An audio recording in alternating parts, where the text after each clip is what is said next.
नमः संस्कृताय प्रिय मित्राणि, सुप्रभातम। आज हम लोग अध्ययन करेंगे श्रीमद् भगवद गीता के दूसरे अध्याय का 13वां और 14वां श्लोक।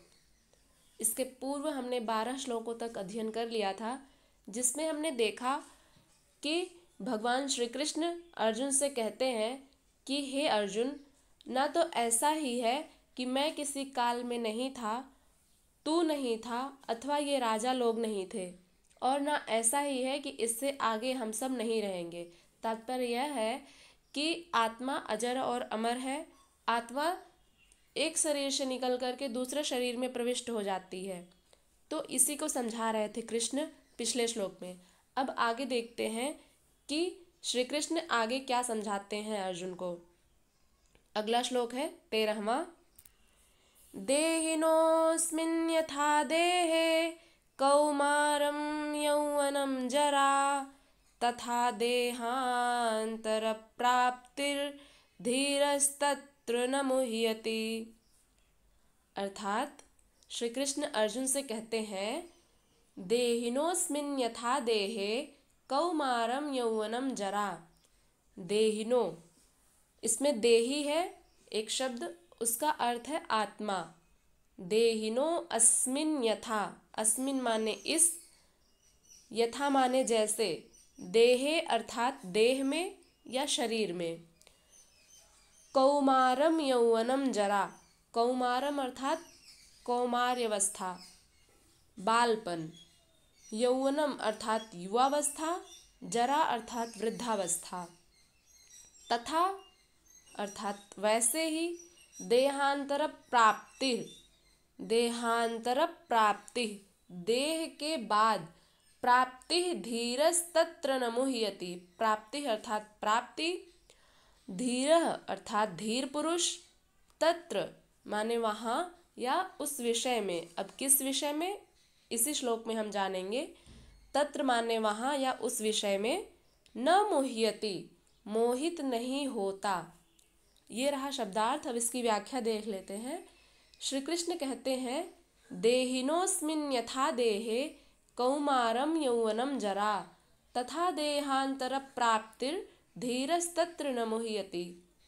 जैसे जीवात्मा की इस देह में बालकपन, युवावस्था और वृद्धावस्था होती है, वैसे ही अन्य शरीर की प्राप्ति होती है। उस विषय में धीर पुरुष मोहित नहीं होता।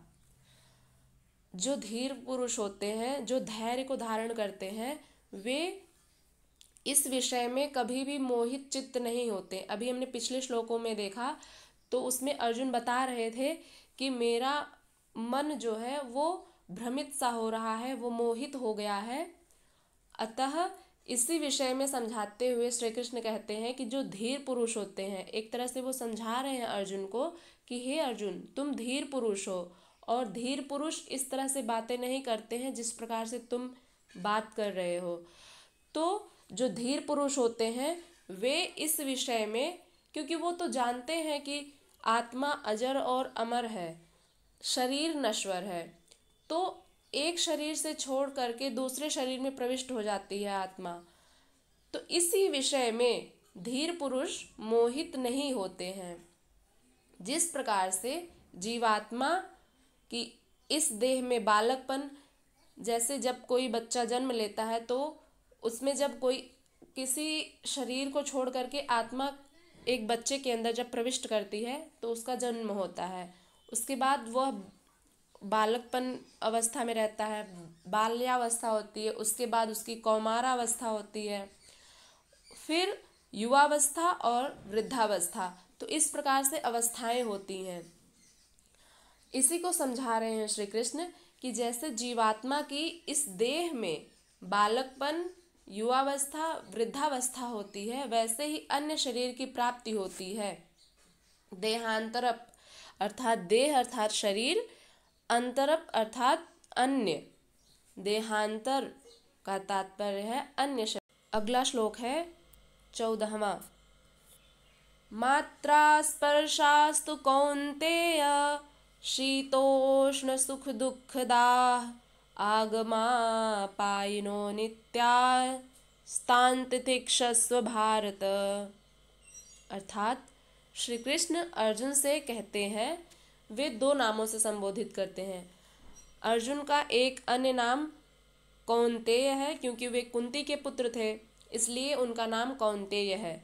और एक अन्य नाम भारत है, क्योंकि वे भरतवंशी हैं, भरत के कुल खानदान में जन्म लिए हैं, इसलिए उन्हें एक अन्य नाम से पुकारते हैं श्री कृष्ण, भारत। तो इसमें एक कौन्तेय शब्द आया है और भारत, जो कि अर्जुन के लिए प्रयुक्त किया गया है। श्री कृष्ण कहते हैं, मात्रा स्पर्शास्तु कौन्तेय, मात्रा अर्थात इंद्रियां, स्पर्शाह अर्थात स्पर्श या संयोग। मात्रा स्पर्शास्तु कौन्तेय, तू माने तो, कौन्तेय हे अर्जुन, शीतोष्ण सुख दुख दाह, शीतोष्ण शीत धन उष्ण मिलकर के शीतोष्ण बनता है, अर्थात ठंड और गर्म। ठंडी और गर्मी आती है, वैसे ही सुख और दुख भी आते हैं। सुख दुख दाह, सुख दुख, दाह अर्थात देने वाले। आगमा पायनो नित्याः तान् तितिक्षस्व भारत, आगम अपाई, आगम अर्थात आना, अपाय अर्थात जाना। अनित्याः तान् तितिक्षस्व भारत, अनित्याः अर्थात जो नित्य ना रहे वह अनित्य है, क्योंकि सुख दुख, सर्दी गर्मी का आना ये अनित्य ही है। एक मौसम बीतता है तो दूसरा मौसम आ जाता है, ऐसे ही सुख आते हैं तो दुख जाते हैं, दुख आता है तो सुख जाता है। इसी प्रकार से ही इनका आगम और आना और जाना, आगम और अपाय बना रहता है, ये अनित्य होते हैं, नित्य स्थायी नहीं है, ये अस्थायी हैं। तो उसी को श्री कृष्ण समझाते हैं, आगमा पायनो नित्यास् तान् तितिक्षस्व भारत, तान माने उनको, तितिक्षस्व सहन करो, भारत हे भारत, हे अर्जुन। श्री कृष्ण कहते हैं कि हे अर्जुन, इस इंद्रियों के, मात्रा अर्थात इंद्रियां या ज्ञानात्मक साधन। अब ये ज्ञानात्मक साधन किस प्रकार से हैं, क्योंकि जो हमारी इंद्रियां हैं, जैसे कि आँख कान नाक जीभ त्वचा, ये जो इंद्रियां हैं इनसे हमें अनुभव होता है, ज्ञान होता है। आँख से हम किसी वस्तु का प्रत्यक्षीकरण करते हैं, उसे देखते हैं तो पता चलता है कि हाँ ये वस्तु है। फूल को देखते हैं तो हमारे मस्तिष्क में यह ज्ञान आता है कि ये फूल है।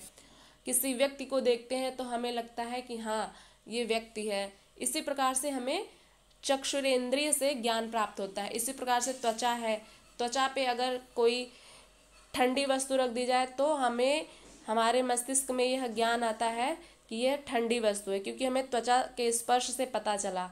गर्म वस्तु होती है, उसी प्रकार से त्वचा, अर्थात इंद्रियां जो होती हैं वे ज्ञानात्मक साधन हैं।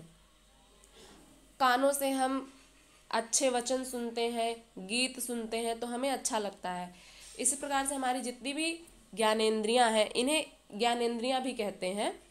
तो मात्रा अर्थात इंद्रियां, मात्रा स्पर्शाह, इंद्रियों के संयोग से, कौन्तेय हे अर्जुन, शीतोष्ण सुख दुख दाह, सर्दी गर्मी और सुख दुख को, दाह अर्थात देने वाले, इंद्रिय, ये जो इंद्रियां हैं इसमें सुख और दुख आते हैं, और विषयों के संयोग से तो उत्पत्ति विनाशशील और अनित्य हैं। इसलिए हे भारत, उनको तू सहन कर।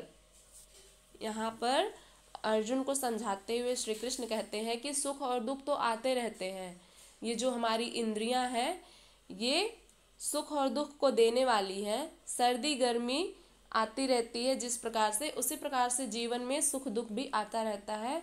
तो ये हमारी जो इंद्रियां हैं और विषयों के संयोग, तो उत्पत्ति और विनाशशील, विषय अर्थात कोई भी विषय वस्तु होती है जिसकी हमें कामना होती है, उसका जब संयोग होता है तो उससे उत्पत्ति और विनाशशील, ये अनित्य है, ये स्थायी नहीं है। अगर मान लीजिए किसी के जीवन में सुख आ गया तो वो स्थायी नहीं रहता है, सुख के बाद दुख आता है।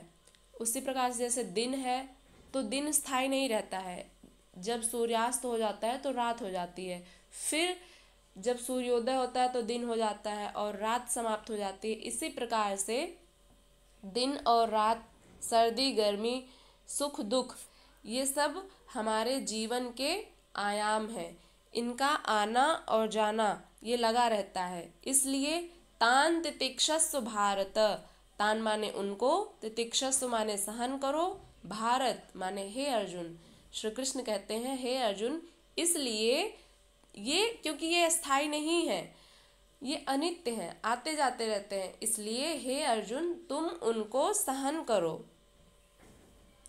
शीतोष्ण एक शब्द आया है, इसमें शीत धन उष्ण, शीत में जो त में अकार है और उष्ण में जो ह्रस्व उकार है, अ और उ मिलकर के ओ बनता है, वहाँ पे गुण संधि हुई है। शीतोष्ण में गुण संधि है। अब अगला श्लोक हम लोग कल पढ़ेंगे। तब तक के लिए नमः संस्कृताय।